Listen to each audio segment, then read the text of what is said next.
এই C Honda তুই দাঁড়াও না, একটু করে শাস্তি দাও না। হ্যাঁ সাজতে সাজতে তোর মার জানার বাচ্চা এসে যাবো কই হবে না, বেশি এসে যাবো সরে করতে চলো। হ্যাঁ দাঁড়িয়ে বেরো এটা কি কিনিস আবার এটা করে? টিফিনে রে তোরা বুঝাই তুমি তো তোর টিফিন কার জন্য নিয়ে যাচ্ছে এখানে? আব্বু তোরা বলে বাপ নয় না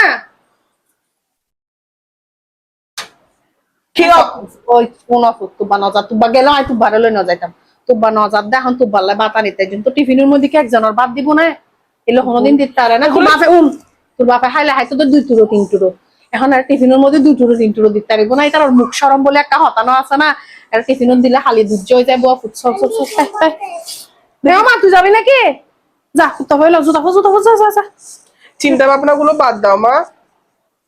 কি আমার কথা শুনো না, এরকম এরকম করতেছো কেন? কি দে এসব চিন্তা ভাবনা বাদ দাও। ওরা যে ম্যানেজারটা দিচ্ছে, ওরা তো একটা মানুষের অ্যামাউন্ট একটা বাজেট নিয়ে করতেছে না। তো তুমি যে নিয়ে যাচ্ছ, ওরা তো তোমাকে এখানে একজনের খাওয়া দিতে পারবে না। শোনো আম্মু, ওরা যতজন মানুষকে দাওয়াত করছে ততজন মানুষের তো আয়োজন করছে না, সর্বোচ্চ 10 জনের বাড়াই করবে।